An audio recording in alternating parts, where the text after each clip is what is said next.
Hey! So today I came to visit the well. It's lunar eclipse in Sagittarius, and it falls right on my Sun, Moon and Neptune conjunction. So I felt like it's a special time to come. When I was walking, I found St. John's wort. It's already blossoming here.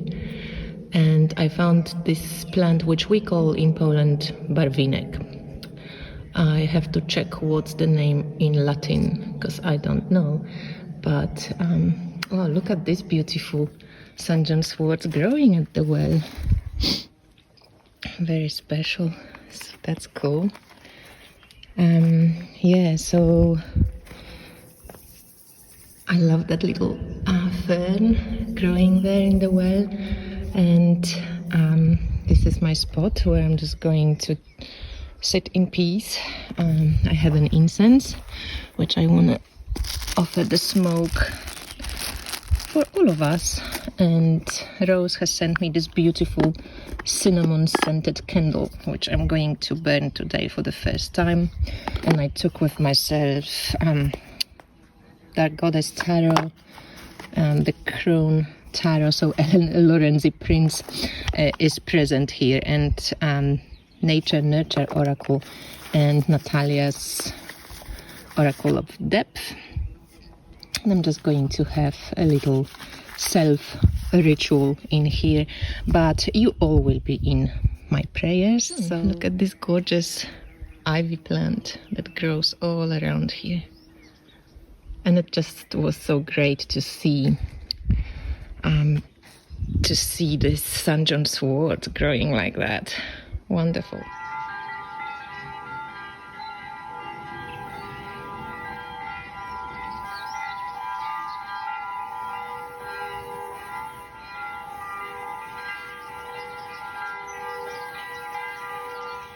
So this is my eclipse reading.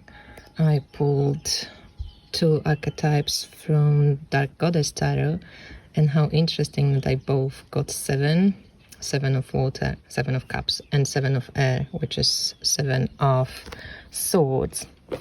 I love the little, I have the big book too, but I love the little descriptions of Ellen Lorenzi Prince from the, white little white book. So 7 of water, which is Maeve says, drink from the cup, enter the gate to elsewhere. And that's this beautiful kind of Irish goddess of intoxication, but that's really fitting the well, right? And then the 7 of air says it's Laverna, which is goddess, Roman goddess of thieves. And it says cunning succeeds where cloud does not. Well, that's always an interesting archetype, 7 of swords. Natalia, when she sent me her deck, she sent me the Chariot card, which I pulled, which is also a 7.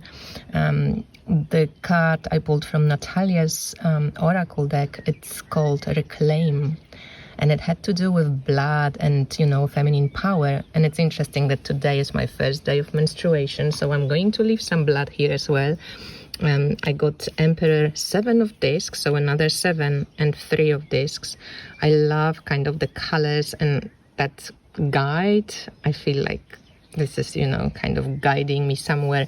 There's another 7 here in the little oracle by Marcella Kroll, and it's the Wisdom with Acorn, Guide with Eagle, and Rainbow for Transition.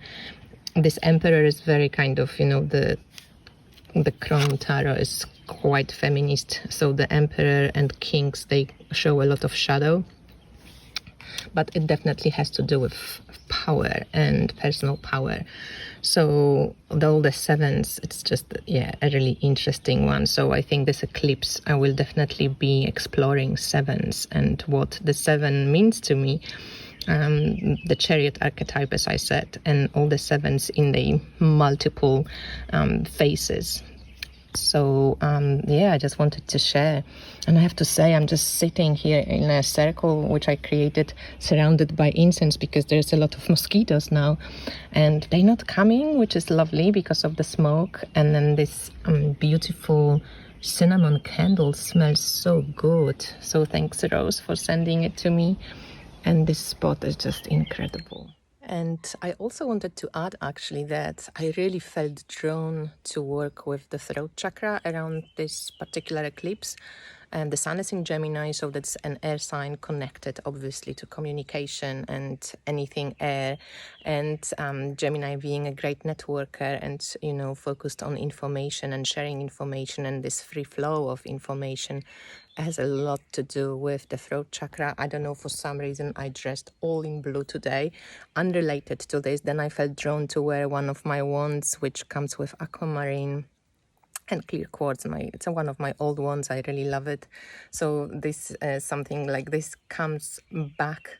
And if you feel maybe something similar, because maybe not everybody feels like this, but I feel the throat chakra area, it's kind of powerfully affected by this eclipse.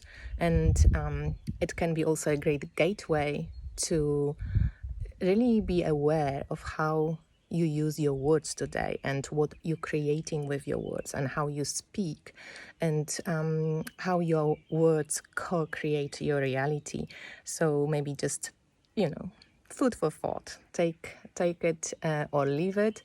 But to me, there is just something around the throat area that was really calling loudly and to pay attention to, especially around this eclipse window, which happens from today when we have lunar eclipse in Sagittarius and moves towards the next eclipse, which is solar eclipse on the 10th of June. And between the eclipses, I always imagine it like this, you know, melting pot.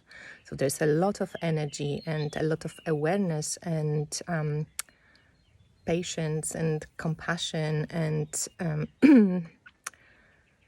understanding, wisdom, gnosis. It's needed to hold your energy and be able to adjust with life to, you know, what's coming, because eclipses are unpredictable. Eclipses bring a lot of shifts and initiations, and the workings of eclipses last, you know, well beyond when they finish themselves.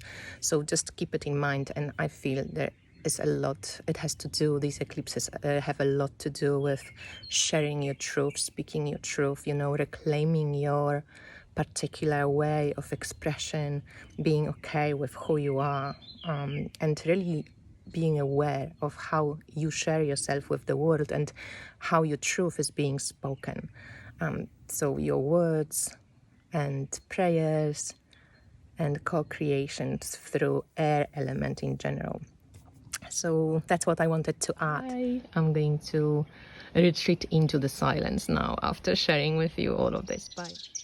It's always so peaceful after I finish any ritual work at the well. It's really gorgeous. I just wanted to show you this space.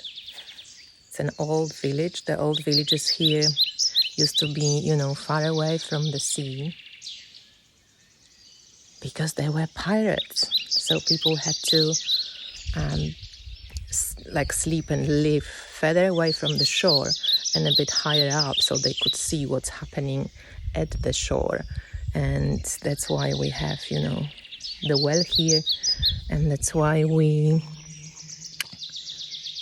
have the old village and the old buildings around here. And whenever you do any ritual and meditation and just coming down, especially on the days like today when there's eclipse energy going on and full moon, and it's really beautiful but also intense energy, right? It can be intense. I highly recommend to finding at least a couple of minutes to spend in solitude, so you can ground, if you can, basically closer to nature, or at least sit at home when you at home and you cannot leave, and just give yourself the permission basically to quieten down, because that's when the veil of eclipse can be lifted a little bit, you know, and the clarity can come in, or at least a little bit more peace. So I hope you have a good day, and that's the last thing I'm adding to this video. And I see you soon. Bye.